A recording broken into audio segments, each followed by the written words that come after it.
ಭಾರತೀಯ ಕ್ರಿಕೆಟ್ ತಂಡದಲ್ಲಿ ಅತ್ಯುತ್ತಮ ಬ್ಯಾಟಿಂಗ್ ಪ್ರದರ್ಶನ ನೀಡುವುದರ ಮೂಲಕ ಭಾರತೀಯರ ಮನ ಸೆಳೆದ ಆಟಗಾರ ಕನ್ನಡಿಗ KL ರಾಹುಲ್.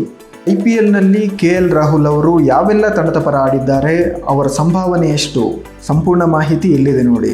2013 KL ರಾಹುಲ್ ಅವರು ತಮ್ಮ IPL ಜರ್ನಿಯನ್ನು ಸ್ಟಾರ್ಟ್ ಮಾಡ್ತಾರೆ. 2013ರಲ್ಲಿ KL ರಾಹುಲ್ ಅವರನ್ನು RCB ತಂಡ 10 ಲಕ್ಷ ರೂಪಾಯಿ ಕೊಟ್ಟು ತನ್ನ ತಂಡಕ್ಕೆ ಸೇರಿಸಿಕೊಳ್ಳುತ್ತೆ.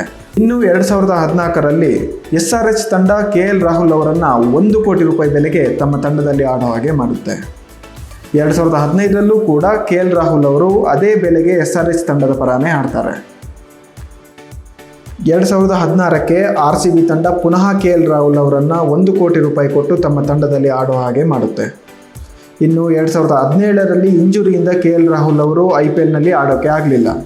ಆದರೆ 2018ಕ್ಕೆ ಪುನಃ IPL ಕಡೆ ಹೆಜ್ಜೆ ಹಾಕ್ತಾರೆ KL ರಾಹುಲ್. ಪಂಜಾಬ್ ಕಿಂಗ್ಸ್ ತಂಡ 11 ಕೋಟಿ ಕೊಡೋದ್ರ ಮೂಲಕ KL ರಾಹುಲ್ ಅವರನ್ನು ತಮ್ಮ ತಂಡಕ್ಕೆ ಸೇರಿಸಿಕೊಳ್ಳುತ್ತೆ.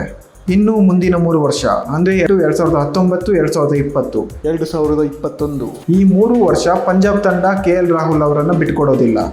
ಪ್ರತಿ ಸೀಸನ್ಗೂ 11 ಕೋಟಿ ಕೊಟ್ಟು ಅವರನ್ನು ತನ್ನ ತಂಡದಲ್ಲೇ ಭದ್ರ ಮಾಡಿಕೊಳ್ಳುತ್ತೆ. 2022ಕ್ಕೆ ಲಕ್ನೋ ಸೂಪರ್ ಜೈಂಟ್ಸ್ ತಂಡ KL ರಾಹುಲ್ ಅವರನ್ನು 17 ಕೋಟಿ ಕೊಡೋದ್ರ ಮೂಲಕ ತನ್ನ ತಂಡಕ್ಕೆ ಸ್ವಾಗತ ಮಾಡಿಕೊಳ್ಳುತ್ತೆ. ನಂತರ ಅದೇ ಬೆಲೆಗೆ ಮುಂದಿನ 2 ವರ್ಷ ಅಂದರೆ 2024ರವರೆಗೆ KL ರಾಹುಲ್ ಅವರು ಲಕ್ನೋ ತಂಡದ ಪರನೇ ಆಡ್ತಾರೆ.